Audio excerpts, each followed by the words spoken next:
Buenos días. Un placer estar aquí con vosotros. Muchas gracias a todos por vuestra presencia, por haber elegido esta conferencia dentro de la amplia oferta que nos ofrece el Infarma. Y vamos a comenzar para poder ajustar el tiempo a la hora que tenemos. Quería comenzar diciendo, vamos a hablar del magnesio, que es el segundo mineral más abundante en nuestro organismo, lo que subraya la necesidad de su consumo. Es una sustancia que podemos encontrar en cantidad de alimentos, en cereales, en legumbres, en frutos secos, en la fibra, e interviene en multitud de funciones, sobre todo también en la síntesis de energía y síntesis de proteína. Aprovecho que el Pisuerga pasa por Valladolid para decir que estamos en la campaña Plenúfar, que empieza el mes que viene, en la actividad física, y decir cómo el magnesio, que hay evidencia científica de que contribuye a mejorar el rendimiento físico, pues para todavía muchos deportistas sigue siendo un gran desconocido. Decía que la principal función es el proceso de obtención de energía, tanto aeróbica como anaeróbica. Y que, bueno, pues que siendo el ATP la principal fuente de energía en el ejercicio físico, y su síntesis depende de unas enzimas llamadas ATPasas que son magnesio dependientes. Pero de todo esto nos va a hablar mucho más y mucho mejor Ana María La Justicia. Ana María La Justicia tiene un currículum prácticamente inmenso. Es licenciada en Ciencias Químicas por la Universidad Complutense de Madrid. Ha realizado estudios sobre agricultura y alimentación animal, publicando artículos sobre el tema en revistas especializadas. Desde el principio de los años 70 se dedicó al estudio de la dietética, basado en la bioquímica y la biología molecular, y participó en diversos congresos internacionales sobre el tema. Se ha especializado en el estudio de los problemas ocasionados por la deficiencia de la alimentación y otros desequilibrios, como el exceso de colesterol, de triglicéridos y otros. Debido a sus conocimientos sobre el suelo y abonados, por un lado, y sobre la biología molecular, por otro, fue la primera persona que explicó científicamente en nuestro país por qué la deficiencia de magnesio está tan generalizada y por qué tiene manifestaciones tan diversas e incide tan directamente en el aumento de la artrosis, osteoporosis, tendinitis, etc. En el segundo Simposio Mundial sobre el Magnesio presentó una ponencia sobre los fundamentos bioquímicos de la utilización de sales de magnesio en el tratamiento de la artrosis. Sus extensos conocimientos teóricos y prácticos llevaron a Ana María La Justicia a escribir su primera obra, La alimentación equilibrada en la vida moderna, que constituyó un éxito extraordinario. Ha publicado 10 libros, entre los que destaca el magnesio, la artrosis y su solución, dietas, los problemas del adulto, etc. Han sido traducidos a francés, alemán y holandés. Después de unos años sin aparecer, qué pena, otra obra de la autora en abril del 2000 se editó, Vencer la osteoporosis, y posteriormente, debido a la persistente demanda, se han vuelto a reeditar actualizados. El magnesio, clave para la salud, el colesterol y su control, la artrosis y su solución. Actualmente, Ana María La Justicia continúa estudiando e investigando sobre dietética y nutrición. Sus últimos estudios se centran en la osteoporosis y en otros problemas de organismo causados por una alimentación incorrecta. Realmente impresionante.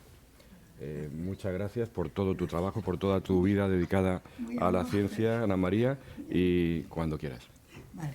Mirad, hoy voy a empezar, ya sabéis siempre cuál es mi tema y cómo me repito, pero hoy voy a empezar con una cosa de la que no he hablado en general, que es el descubrimiento de los mecanismos que tiene la célula para reparar las lesiones que se producen en el ADN.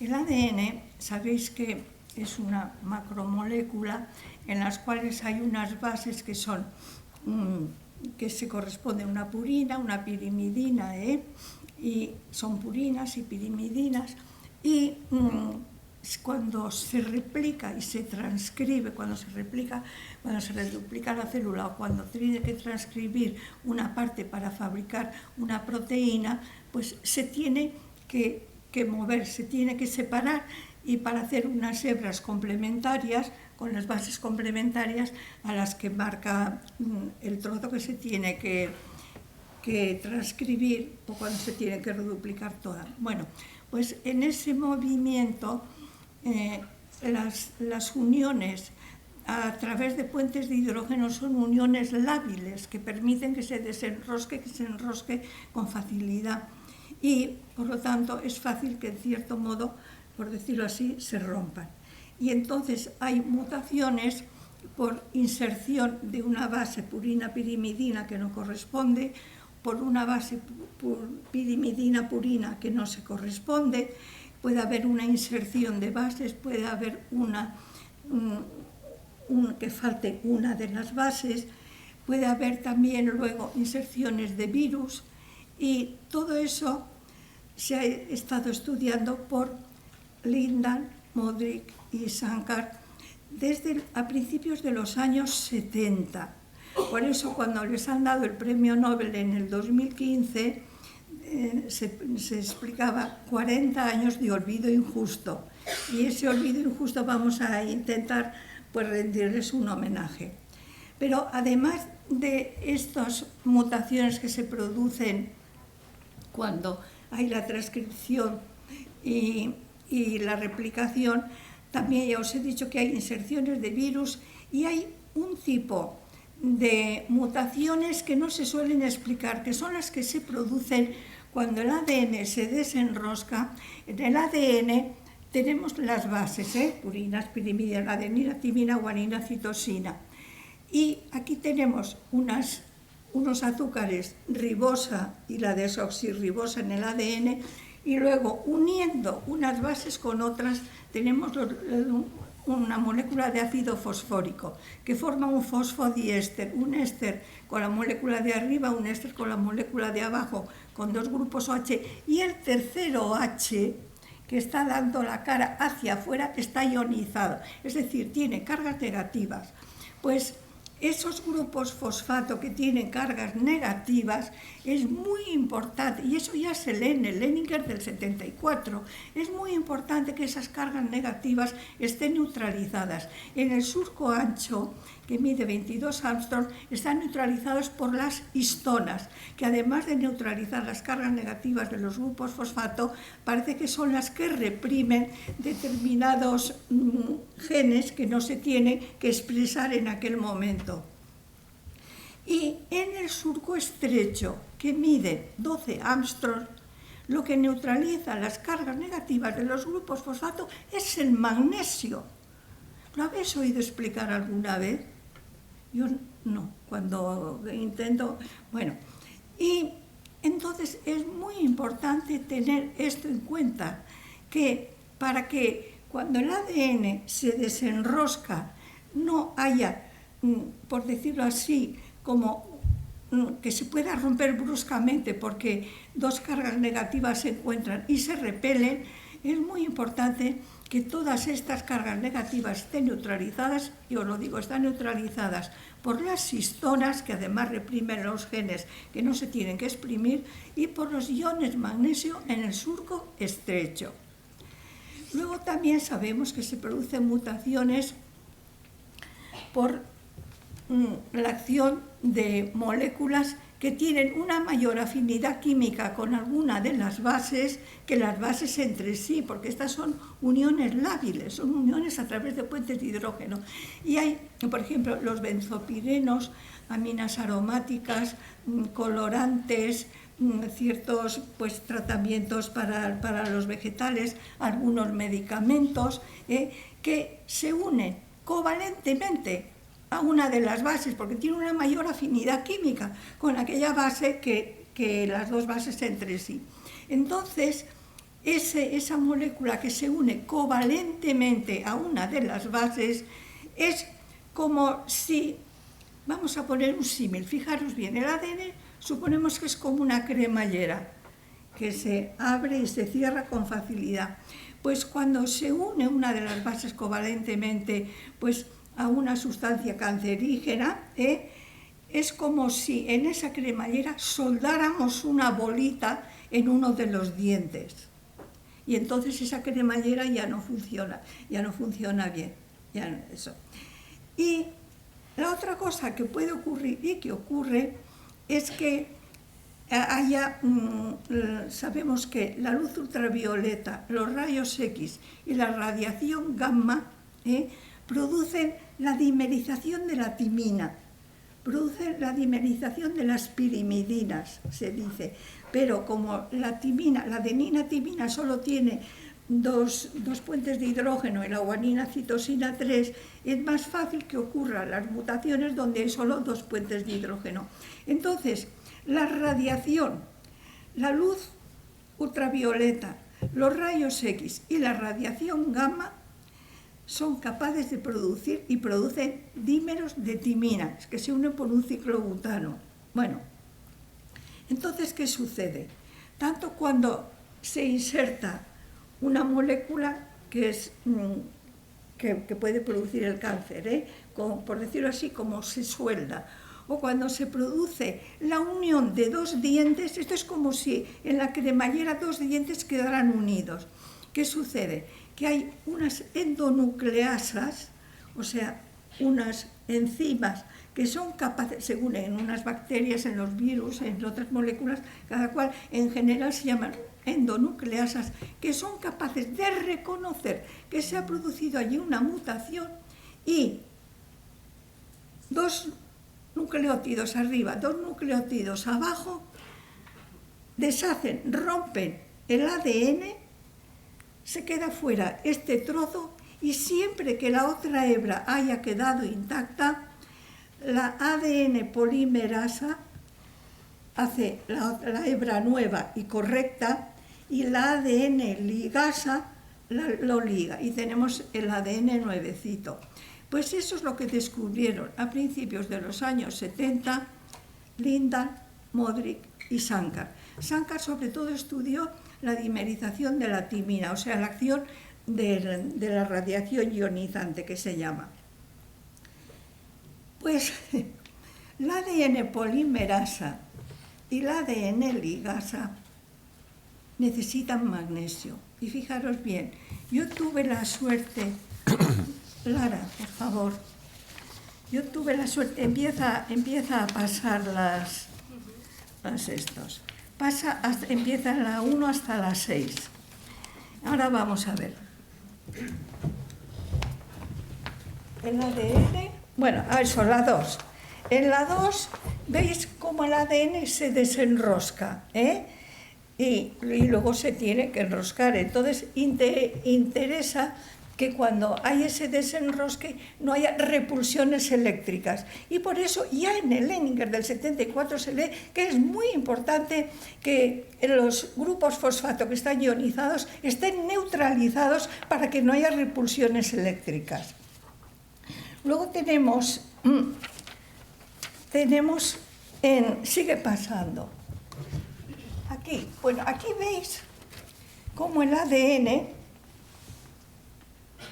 en el surco pequeño, a mí me da mucha rabia cuando ponen 8 bailando. El ADN no son 8 bailando, es así. Es así. Y en el surco grande caben las histonas, que son unas proteínas con muchos restos de lisina y arginina que tienen cargas positivas porque tienen más de un NH2. Y esta forma NH3 tiene cargas positivas. Y en el surco estrecho no caben las histonas y allí lo que neutraliza las cargas negativas de los grupos fosfato es los iones magnesio. Pasa a la siguiente, por favor. Mirad, aquí veis la dimerización de la timina. Esto lo descubrió Sankar, Aziz Sankar, que es un turco nacionalizado en Norteamérica, que había descubierto esto, nadie le había dado importancia y estaba de ayudante de laboratorio, él y su mujer.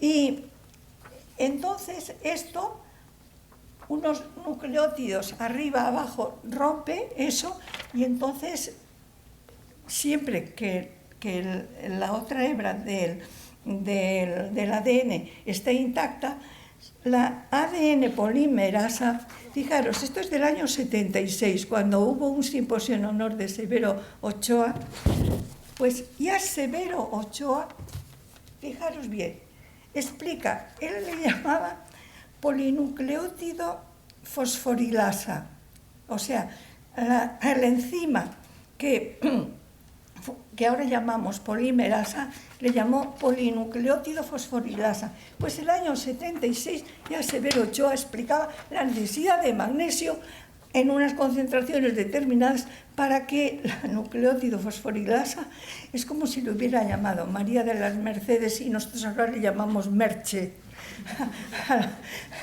Entonces le llamamos simplemente polimerasa. Bueno, entonces tenemos esto. Esto es del año 76, de cuando vino Severo Ochoa y hubo este simposio. Y en el año 2009, en el Leninger del 2009, veréis la necesidad de magnesio en la polimerasa. Si esto se sabe desde hace tanto tiempo, en el Leninger se explica con todo, vamos, con bastante detalle, porque claro, se habla en general, pero incluso se presenta gráficamente. ¿Por qué no se explica más? ¿Por qué no se explica más esto? Bueno, entonces tenemos que, para que el ADN en el ADN podamos reparar las lesiones que se producen, necesitamos que tanto la polimerasa como la ligasa tengan la concentración de magnesio correcta. Y también necesitamos que en el surco pequeño que mide 12 Armstrong del ADN haya suficientes iones magnesio para neutralizar esas cargas negativas, porque sabemos que el 80% de la población del llamado mundo occidental tiene una cierta deficiencia de magnesio. Entonces, ¿esto en qué se traduce? Os estoy dando datos de los años 70. En los años 70 se sabía que en los países en que los suelos son pobres en magnesio, por ejemplo, donde hay granitos, sienitas y dioritas, en esos suelos, que la mayoría suelen ser granitos y sienitas y dioritas, en la mayoría de esos suelos se detectan de 25 a 30 cánceres por 10.000 habitantes y año. De 25 a 30 se detectan. Luego los que se curen, ya es otra cosa, cada vez se cura más. Pero se detectan de 25 a 30 cánceres por 10.000 habitantes y año. Y en los suelos ricos en magnesio, ya explicaban los franceses, se detectan de 5 a 10 por 10.000 habitantes y año. Fijaros qué diferencia. Bueno, entonces tenemos esto y lo dejamos aquí. Todo lo que os estoy explicando está explicado en el libro de El magnesio clave para la salud. Ya lo podéis encontrar allí. Y ahora vamos a seguir pues con mis temas. Mirad, ahora nos encontramos también con muchas personas que están con ansiedad. Es que incluso nos han explicado que de jueces que les han tenido que ingresar por ansiedad, de personas, cuando son personas notables, incluso nos dicen que les han tenido que ingresar por ansiedad. ¿Cuál es la manera con la que nuestro cuerpo, por decirlo así, controla la ansiedad? Pues formando serotonina.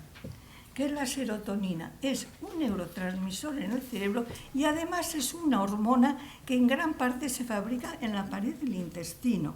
O sea, es neurotransmisor y es hormona, la serotonina. ¿Y con qué la fabrica nuestro cuerpo? Nuestro cuerpo la fabrica a partir del triptófano. ¿Qué es el triptófano? Un aminoácido. Un aminoácido que se encuentra sobre todo, a pesar de lo que dicen algunas personas, en las proteínas de origen animal. O sea, huevos, carne, pescado y leche. Y el fabricar serotonina a partir del triptófano exige magnesio y vitamina B6.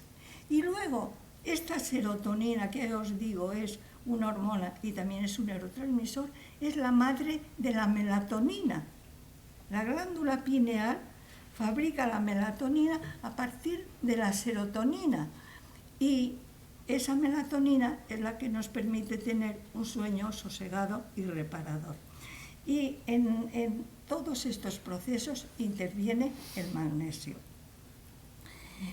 Y ahora vamos a una cosa que también está ahora muy de moda. Ahora sí que está de moda porque yo hace 40 años lo de las maratones y que todo el mundo corría y el running y todo eso, eso no existía. Las maratones sí en los Juegos Olímpicos, pero bueno. Entonces, vamos a ver la importancia que tiene el magnesio para los corredores y para que no se produzca la muerte súbita en jóvenes que no están con un problema cardiovascular. Es que no sé si sabéis que en Zaragoza hay una carrera de 20 kilómetros y el que ha muerto de muerte súbita es el médico que se cuidaba de vigilar a los corredores. ¿Lo sabéis? Buscarlo. Esto ha ocurrido hace una semana en Zaragoza, en una carrera de 20 kilómetros. Ha muerto un señor de 55 años, un médico que era el que vigilaba y explicaba a la gente lo que tenía que hacer para no tener la pájara y para no tener la muerte súbita. Pues ha muerto él. Y no se explica mucho, no. Salió el primer día, yo luego he buscado más datos y no gusta decirlo. Bueno, pues fijaros bien, el corredor necesita, el magnesio interviene en la relajación muscular. Y eso es una cosa que no se explica bien. Yo he oído decir a un médico, en la contracción y la relajación muscular intervienen el fósforo, el magnesio y el potasio. Perdón. El fósforo, el calcio, el magnesio y el potasio. Mirad, vamos a explicarlo con un poquito de detalle. El músculo, cuando se contrae, se desliza la actina entre la miosina y se hace más corto y más grueso. Cuando ocurre esto, para que ocurra esto hace falta ATP, adenosintrifosfato, y calcio. Y el músculo hace esto. Fuera, en el suero hay calcio y sodio. En el interior, potasio y magnesio. Pero hay 10 veces más calcio y sodio que potasio y magnesio, que por eso hay una diferencia de potencial eléctrico negativo en el interior con relación al exterior.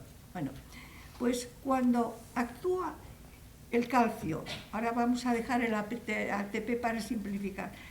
Bueno, ATP-calcio, el músculo se contrae, se abren unos canales y entran. Al interior entran calcio y sodio. ¿Por qué? Porque dentro hay menos y fuera hay mucho más. Y sale el potasio. Y el músculo está contraído cuando no tiene potasio en el interior. Y para que el músculo se relaje, tenemos que meter el potasio y sacar el sodio y el calcio. Para sacar el calcio hay una bomba que se llamó electrogénica porque se creía que era la que creaba la diferencia de potencial, una bomba que saca el calcio. Y para meter el potasio hay otra bomba que saca el sodio y mete el potasio. Saca 3 iones sodio y mete 2 potasio. Estas bombas, las dos, la que saca el calcio y la que mete el potasio y saca el sodio, están accionadas por el ATP. Y el ATP siempre es magnesio dependiente en el interior celular. Siempre, siempre. Y entonces, fijaros bien, en los corredores interviene la musculatura del aparato locomotor, de brazos y piernas, La musculatura de las arterias. Las arterias tienen 2 túnicas musculares, una longitudinal y una circular, que también se tienen que relajar y contraer para el pulso, dar paso al pulso de sangre.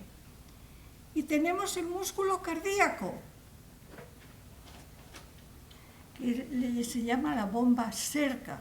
La bomba cerca de calcio del músculo cardíaco tiene que contraerse y relajarse con una cadencia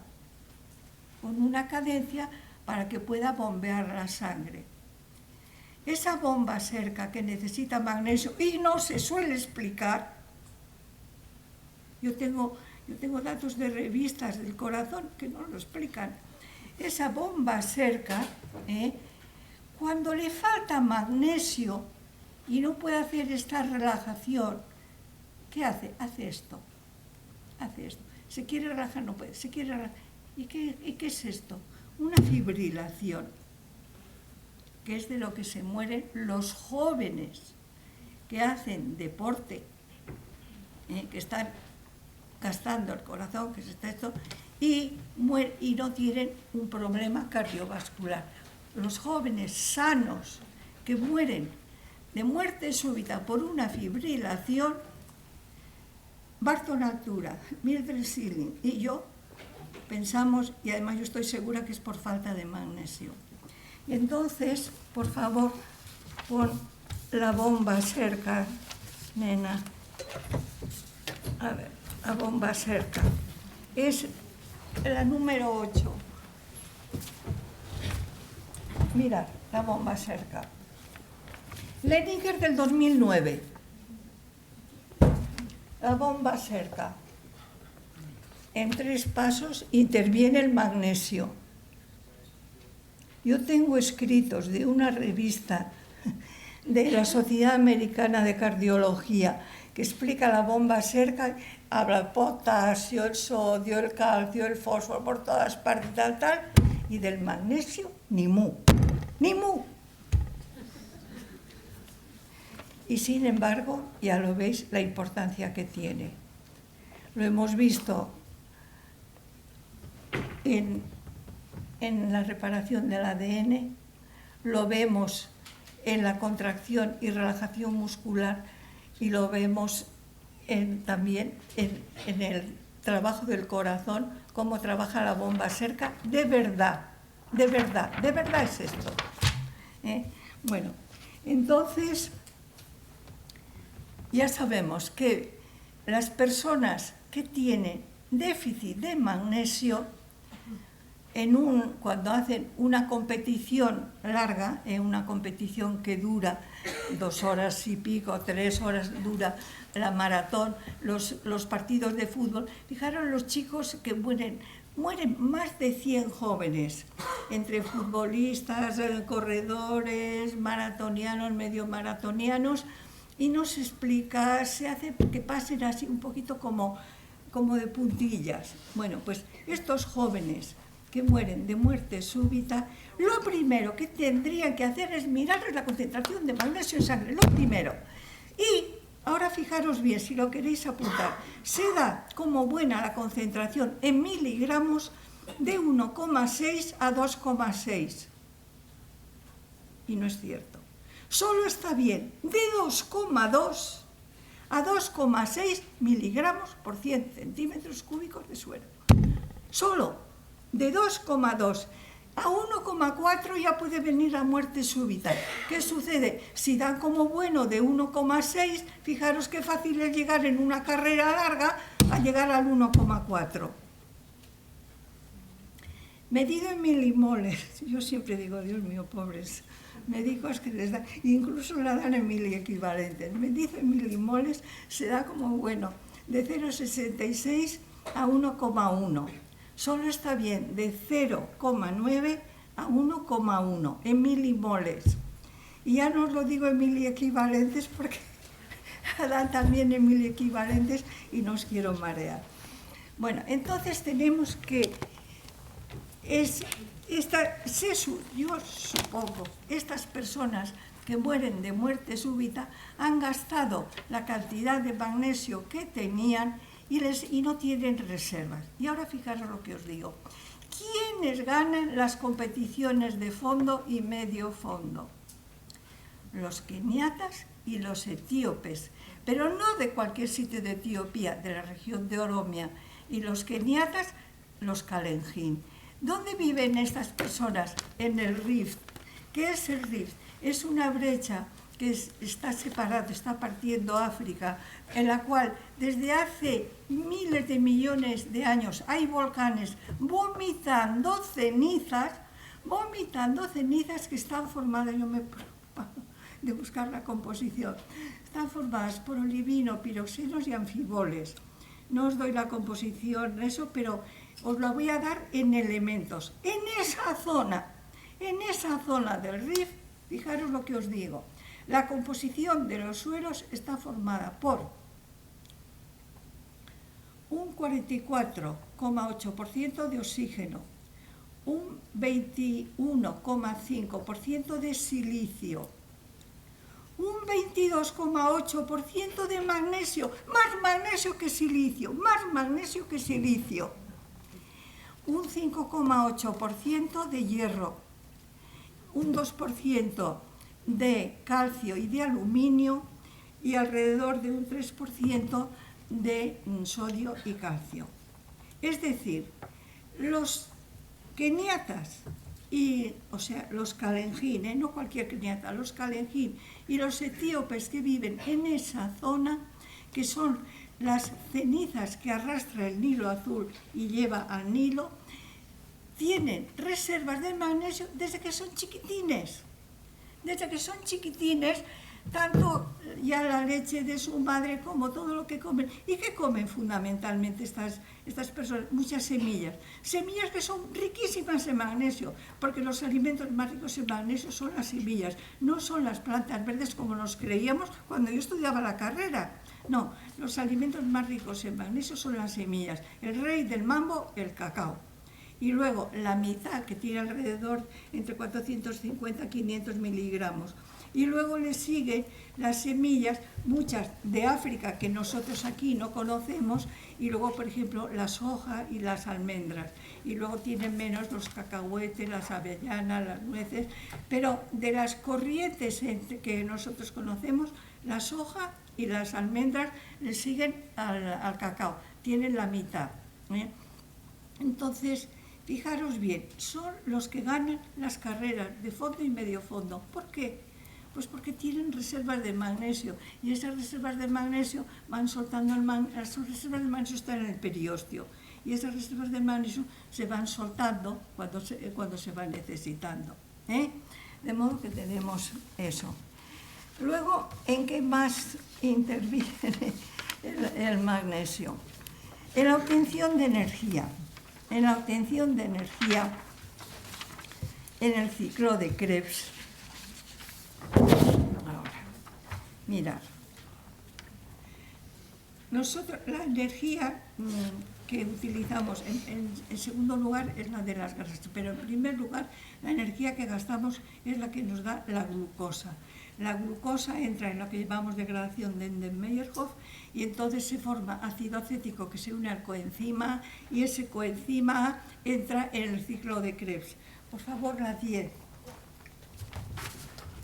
Bueno, pues en la obtención de energía, mirad, en el año 72, yo tengo un plano de toda la energía, cómo se obtiene la energía en el cuerpo del año 72, el magnesio no aparece por ningún lado, no se sabía el papel del magnesio. En el año 80, este es el ciclo de Krebs, para entrar y en 4 pasos, es decir, no solamente se necesita magnesio para la relajación muscular, no, en la obtención de energía para seguir corriendo vuelves a necesitar magnesio, y en grandes cantidades, en 5 pasos del ciclo de Krebs. Y aún más, en la síntesis de proteínas, o sea, esos corredores gastan mucho los tendones, gastan mucho todas las articulaciones, rodillas, de todo, de las caderas. Bueno, pues, ¿qué es el cartílago? Los tendones y los ligamentos. Los huesos son colágeno con depósitos de fosfato cálcico. Los cartílagos son colágeno. Y donde en los huesos hay fosfato cálcico, en el cartílago hay una agulla que es el condroitin sulfato, y tenemos además un lubrificante. Los tendones son haces paralelos de colágeno y los ligamentos son colágeno con elastina. Pero la elastina tiene los mismos aminoácidos que el colágeno, porque el colágeno tiene un 10% de lisina y en la elastina 4 moléculas de lisina forman una de desmosina, que hace un poquito así pues como un acordeón. y por eso es elástica, la elastina. Entonces, en la formación de proteínas, ¿cómo interviene el magnesio? En la formación del mensajero, en la formación de los aminoácidos-RNAs, o sea, los aminoácidos se unen a unos RNAs transferidores formando lo que llamamos aminoácido tRNAs, interviene el magnesio.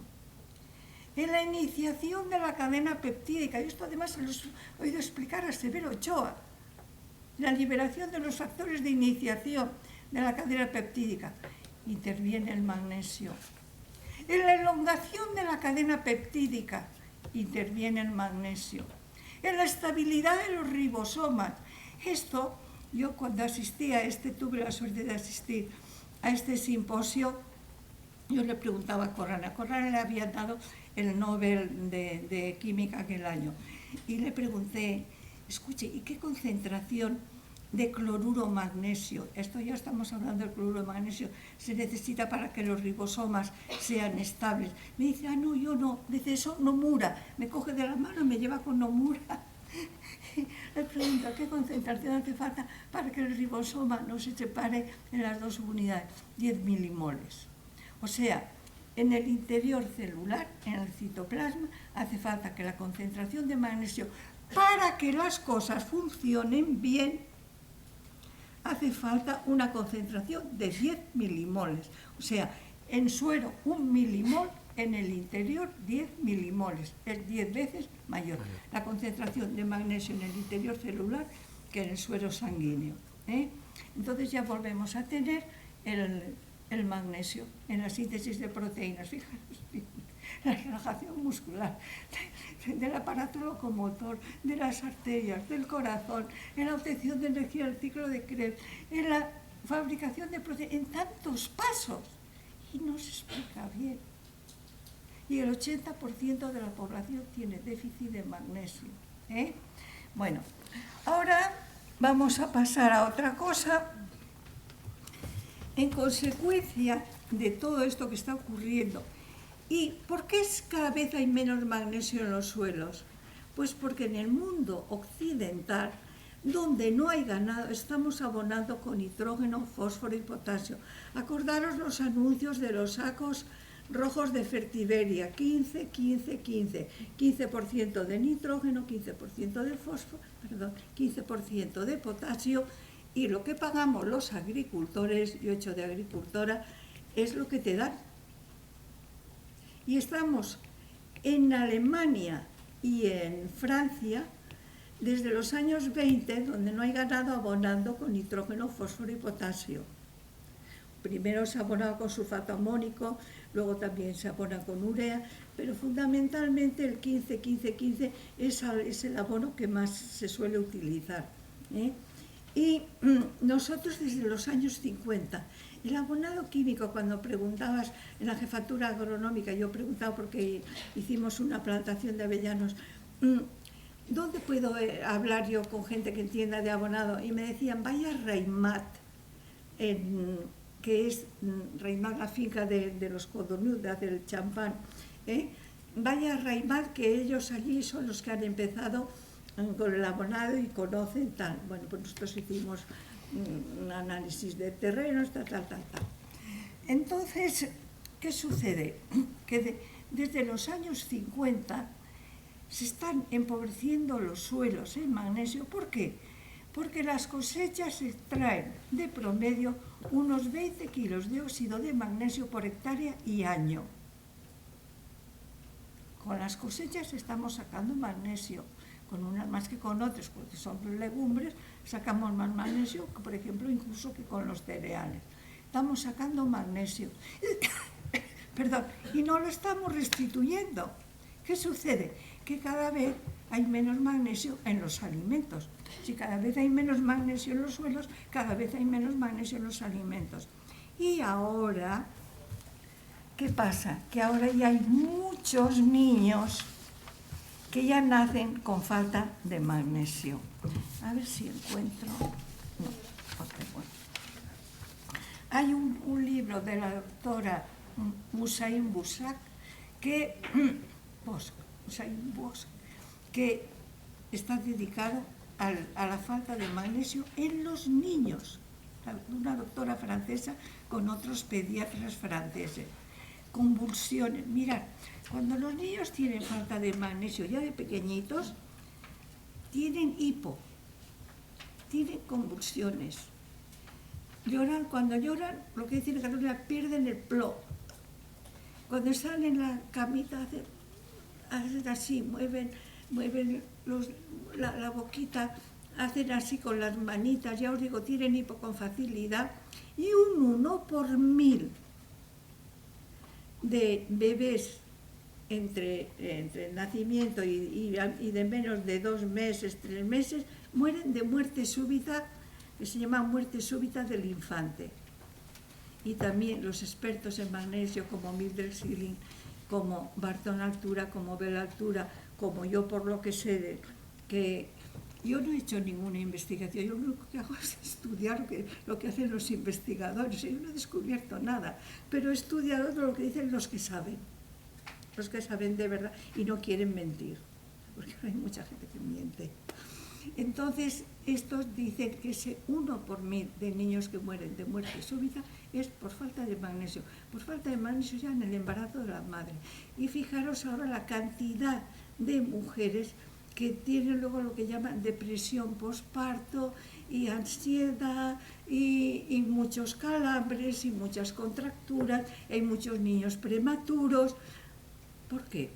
Pues porque si les falta a la madre magnesio, la madre tiene problemas de contracturas, calambres, vómitos repetidos que siguen después del tercer mes, porque los 3 primeros meses es hasta cierto punto, se admite como más o menos normal el vomitar de vez en cuando, pero cuando los vómitos siguen después del tercer mes, ya podéis pensar que esa señora posiblemente tiene una falta muy severa de magnesio. Si una persona vomita, si tiene calambres, si tiene contracturas, si el párpado le baila, parece que no te entra el aire, tiene falta de magnesio, pero además una falta severa de magnesio. Entonces estos niños nacen con falta de magnesio y ahora hay muchos niños con convulsiones que les dan inyecciones de sulfato de magnesio en lugar de darles magnesio para que no lleguen a la convulsión. Y esto ha pasado y está pasando en algunos pueblos, yo sé, cerca de Barcelona. Sé de una asistenta social que les decía a las madres, niños con problemas y que hacían convulsiones, deles magnesio, el carbonato de magnesio en polvo, el lactato de magnesio mezcladito con el yogur, con la papilla, además son insípidos. Le prohibieron explicar eso a las madres y cuando el niño tenía una convulsión le ponían una inyección de magnesio. O sea, habían convertido lo que es un alimento en un medicamento y eso no hay derecho. No hay derecho. Y la otra cosa que ahora, por decirlo así, se habla mucho y está de moda es la alimentación de los veganos y vegetarianos que llaman alimentos orgánicos. Yo ya, en primer lugar, el nombre ya no está bien puesto. Nosotros todo lo que comemos es orgánico. Estará más o menos contaminado, pero todo lo que comemos es orgánico. Comemos hidratos de carbono, grasas, proteínas, vitaminas. Lo único que no es orgánico son los minerales, pero ya sabemos que lo llevan los alimentos orgánicos, nos aportan los minerales. Bueno, pues ahora hay, sobre todo en América y luego también aquí hay y ahora bastantes veganos y vegetarianos que corren, porque sabéis que se ha hecho una promoción del correr y del deporte, yo encuentro que exageradas, y entonces ahora ya hay muchos ya veganos y vegetarianos que también corren y además les gusta porque además yo siempre digo, una persona que come muchos hidratos de carbono puede correr. Lo que no le será fácil es estudiar y pensar, porque la cabeza trabaja con proteínas y tampoco se explica bien, tampoco. Tampoco se explica bien. Los neurotransmisores se hacen con aminoácidos. Los neuromoduladores son cadenas de unos 20 aminoácidos. Son péptidos. Péptidos cerebrales son cadenas de aminoácidos. Y tampoco se suele explicar bien. Bueno, pues ahora se utiliza con razón la espirulina. La espirulina, que nos hemos creído hasta hace muy poquito que es un alga, no, es una bacteria. Es una bacteria y por eso es rica en proteínas, tiene alrededor de un 60% de proteína.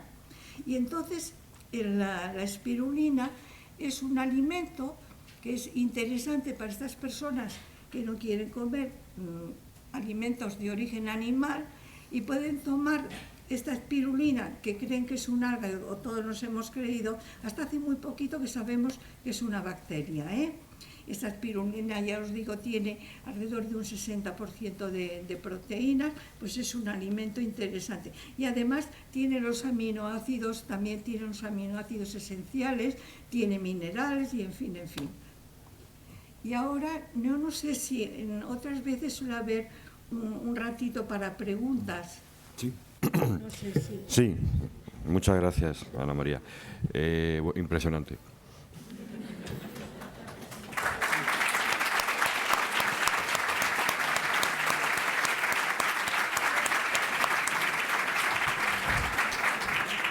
Me has dejado sin palabras, Ana María. Turno de preguntas.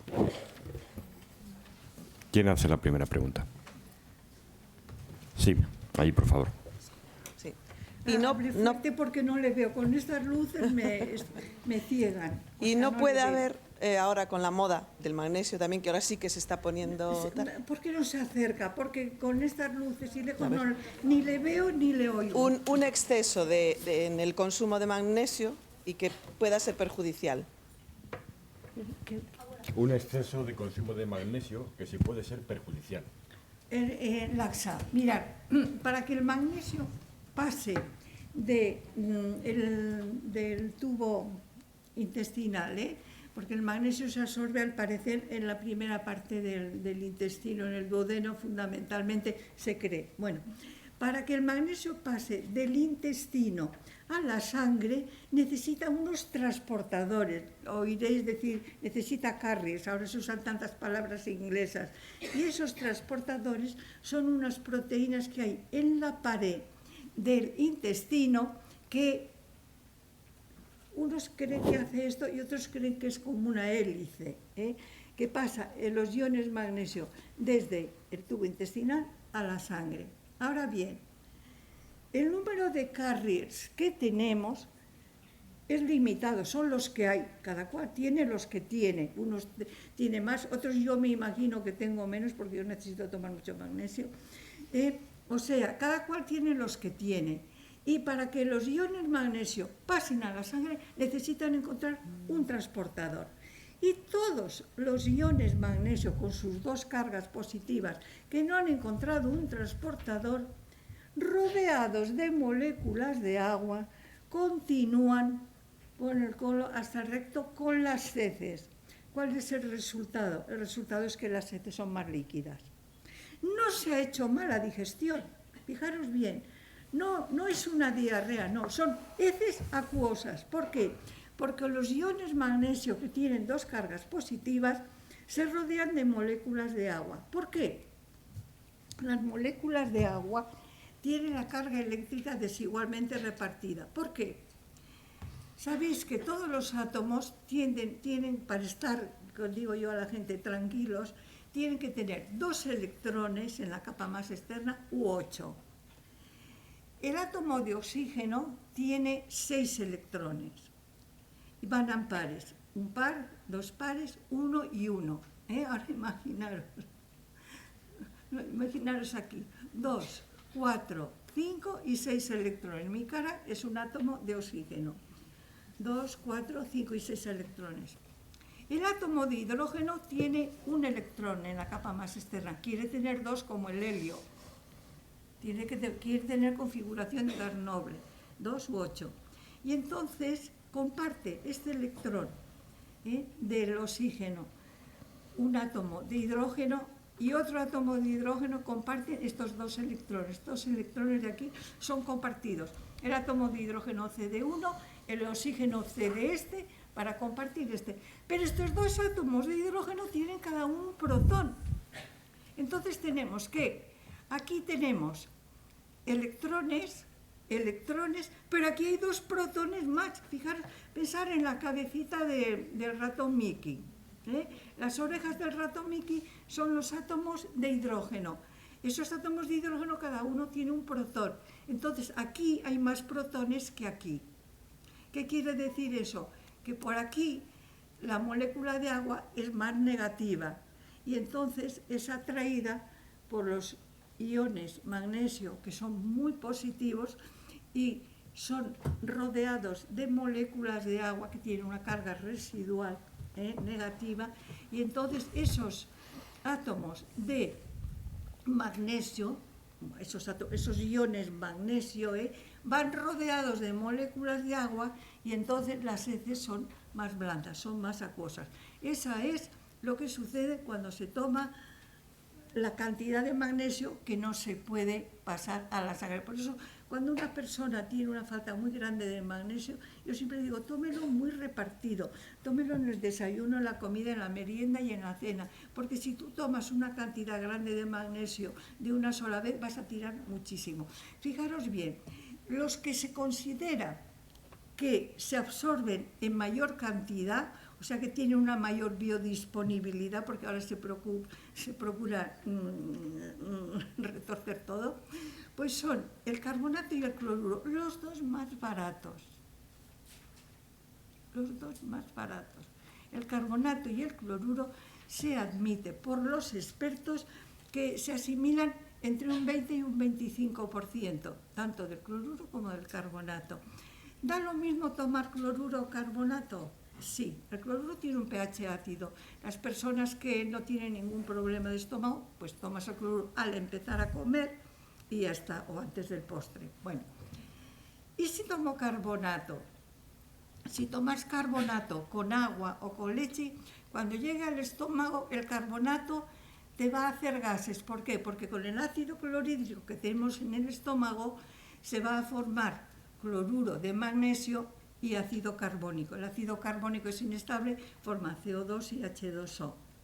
Y entonces cuando yo siempre digo a las personas que toman o que quieren tomar carbonato, que es insípido y no tienen acidez de estómago, les digo, tómelo con agua de limón, con zumo de naranja, con zumo de fruta, revuelto con un yogur o echado en el tomate en la ensalada.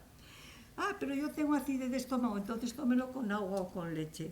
Le hace el mismo efecto que hacía el bicarbonato sódico, que se dejó de recomendar porque puede subir la tensión el sodio. Se tenía que haber dado carbonato de magnesio cuando se retiró el bicarbonato sódico, porque es barato y además de que te neutraliza el exceso de ácido, te aporta magnesio, pero se inventaron otras cosas. Muchas gracias. Más preguntas. Sí, allí, por favor. Si te puedes acercar para que te oiga bien y te visualice. Con esas luces estoy Hola. pegada. ¿Por aquí? Hola. Sí. No, por aquí. ¿Me ve? No, el papel Acércate, del magnesio... acércate, por favor. Hola, muy buena. ¿Qué pasa? El papel del magnesio con la diabetes, ¿cómo interviene? Sí, en América lo recomiendan mucho, porque sabes que la insulina, perdón, en la diabetes tipo 2, ¿eh? Sí, sí. Ojo. Sí. No hay nada que hacer. Hay más remedio que tomar insulina. En la diabetes tipo 2 se habla mucho. Lo mismo Mildred Schilling que eso, que es importante el magnesio, porque la insulina está formada por 51 aminoácidos y para formar esa cadena interviene el magnesio y el zinc. Sí. Interviene el magnesio. Y ya te digo que en América mucho se recomienda al diabético tipo 2 que tome magnesio, precisamente por la diabetes. Es que en América, como la gente desayuna fuerte, la persona que tiene artrosis ahora, no me quería meter con la artrosis porque llevo 40 años hablando de eso y no quería entrar. Pero en América no hay tanta artrosis porque la gente desayuna fuerte. Yo estuve en Canadá cuando fui al segundo simposio mundial sobre el magnesio y para desayunar nos daban 2 huevos con 3 lonchas de jamón york, más un zumo de naranja, más, bueno, todo lo que quieras, los dulces, tal, café con leche, bueno. 2 huevos con 3 lonchas de jamón york. Yo comía un huevo y 1,5 lonchas de jamón york, hacía así por la mitad. Pero los otros, las personas que eran más altas, se tomaban los 2 huevos con las 3 lonchas de jamón york. A la hora de comer una hamburguesa y a la hora de cenar nos daban una crema, nos daban un zumo de tomate y una hamburguesa. Y a la hora de cenar nos daban una crema de espárragos, una crema de champiñones y pescado. O sea, fijaros, el desayuno fuerte. ¿Cómo se desayuna aquí? Se desayuna aquí un café con leche, con unas galletas, o con unos churros, o con un croissant, o con eso. Es muy corriente, desgraciadamente. Y hay que empezar con un zumo de naranja, o una naranja, un tomate. Hay que tomar proteínas, desayuno, comida y cena, porque los aminoácidos, no olvidéis, solo están 5 horas en la sangre.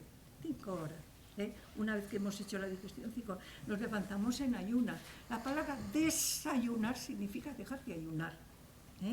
De modo que es muy importante. Y en América, más que en todos los libros que tengo y revistas, que tengo muchísimas revistas sobre el magnesio escritas allí y por americanos, sobre todo, más que para la artrosis, se utiliza para problemas del corazón y para los diabéticos, para la diabetes tipo 2.